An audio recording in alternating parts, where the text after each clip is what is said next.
Imagine the world suddenly falling into a haunting, absolute silence. In an instant, pilots can't call air traffic control, and emergency dispatchers hear nothing but frantic breathing. We are exploring the terrifying immediate chaos and the strange new evolution of a humanity forced to rebuild civilization without saying a single word. Think about a normal Tuesday afternoon. You're sitting in a crowded Starbucks in downtown Manhattan, or maybe you're stuck in bumper-to-bumper traffic on the I-405 in Los Angeles. The barista is shouting out an order, the radio is blasting a true crime podcast, and the person right next to you is loudly arguing with their landlord on the phone. It's the usual American soundtrack, loud, chaotic, and completely taken for granted. Then, it happens. Not an explosion, not a flash of light, just a sudden, violent absence. You go to clear your throat, but nothing comes out. You look at the barista. Their mouth is moving, but their eyes are wide with a primal, suffocating panic. The guy next to you drops his phone. He's gripping his throat, his face turning red, desperately trying to scream. But the only sound in the entire coffee shop is the mechanical hum of the espresso machine. Within 60 seconds, the realization hits like a physical blow. Every human being on Earth has just lost the ability to speak. In an instant, the foundational bedrock of human civilization is completely erased. We aren't talking about a temporary bout of laryngitis. We're talking about a sudden, inexplicable neurological severing. The biological hardware for speech is intact, but the software has been completely wiped clean. This isn't just a story about a quiet world. It's a story about immediate, catastrophic collapse, followed by a bizarre, mind-bending evolution of the human race. How long would it take for America to fall apart? And more importantly, how do you rebuild a society when no one can even say help? Let's look at the first hour. If you think we'd all just calmly pull out our iPhones and start typing, you drastically underestimate how much of our modern infrastructure relies on instantaneous vocal communication. Look at the skies over the United States. At any given moment, there are thousands of commercial aircraft flying over the US. Remember when a minor FAA system outage grounded flights nationwide and caused total gridlock? Now, imagine that, but multiplied by 1,000, Delta Flight 412 is descending into LAX. The pilot clicks his radio to confirm landing clearance. He opens his mouth and nothing happens. Up in the control tower, air traffic controllers are staring at their radars, trying to issue warnings about crosswinds, but they are completely mute. Within the first 30 minutes, mid-air collisions become a mathematical certainty. Planes can't coordinate. Airports go into immediate, terrifying lockdown. On the ground, the situation is even more horrific. Think about the 911 emergency system. In the US alone, 911 dispatchers handle over 600,000 calls a day. Suddenly, every single call ringing into dispatch centers from Seattle to Miami is exactly the same. Dead silence followed by frantic, heavy breathing. Dispatchers can't ask for addresses. Paramedics can't radio ahead to hospitals to prep an operating room. If a fire breaks out in a Chicago apartment building, there is no way to yell fire to wake up the neighbors. And then comes the psychological horror. Human beings are hardwired to use our voices when we are terrified. It's an evolutionary reflex, the alarm call. When that reflex is broken, the brain short circuits.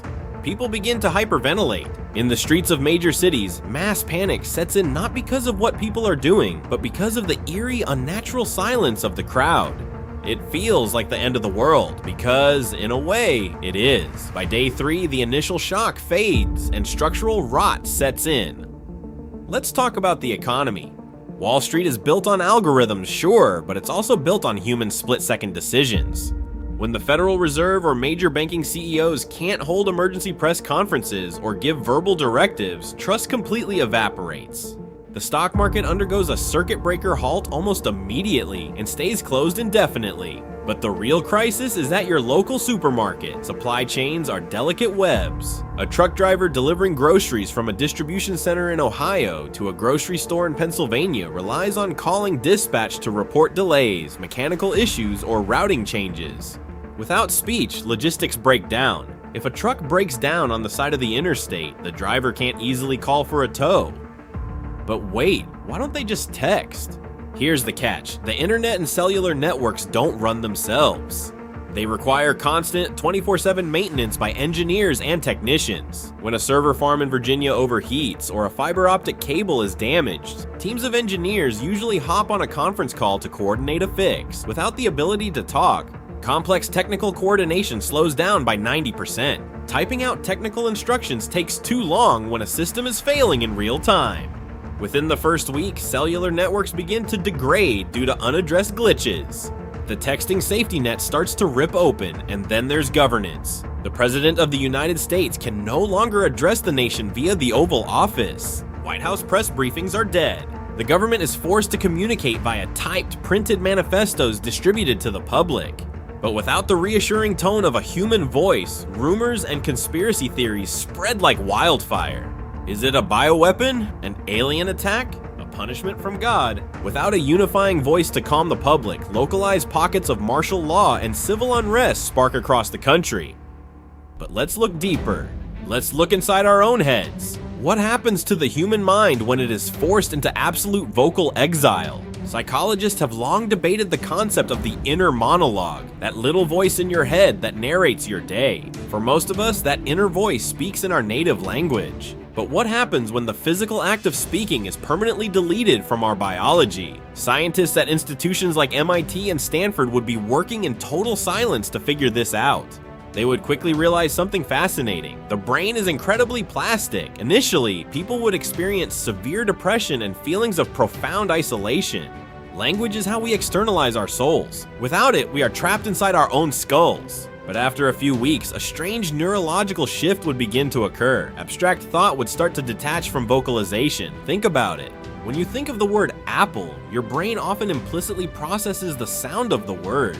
But without speech, humans would start thinking purely in visual logic and spatial concepts. Our dreams would change. They would become hyper-vivid, relying heavily on color, geometry, and emotion rather than dialogue. In everyday life, American culture would undergo a massive, rapid transformation.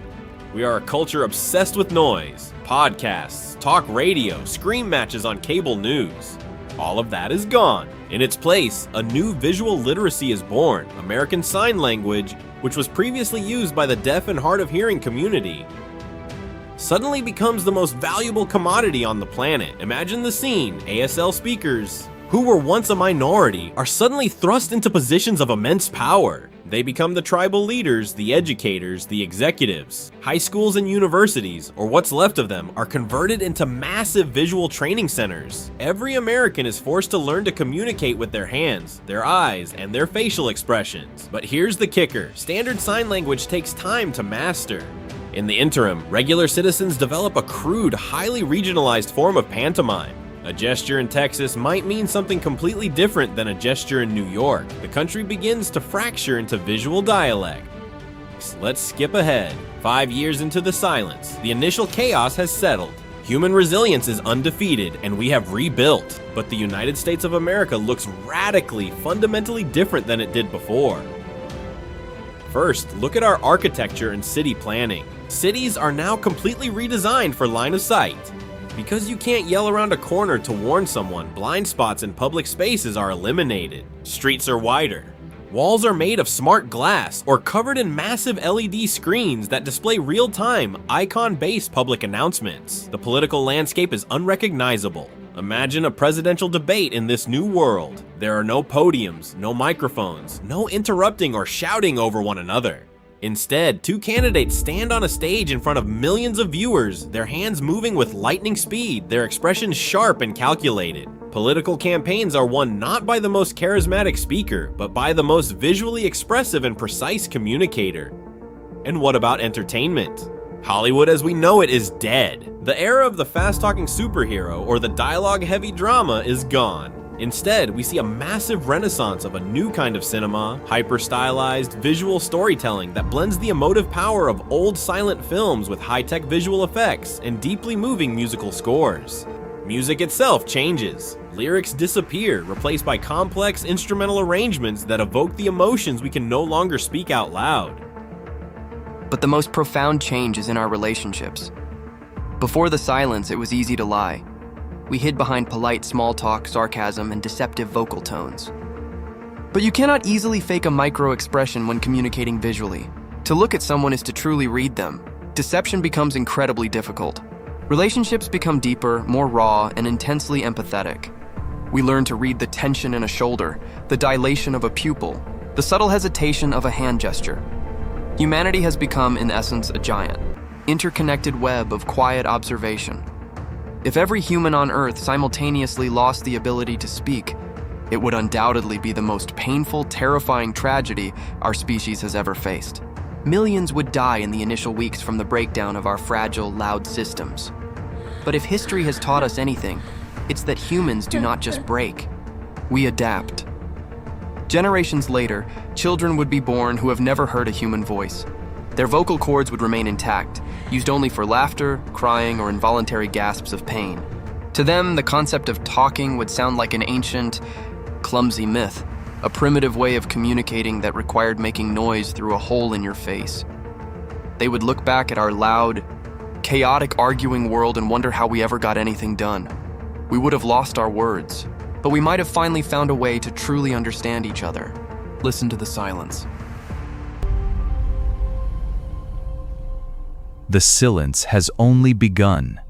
To be continued. If you want to see what happens next, subscribe now.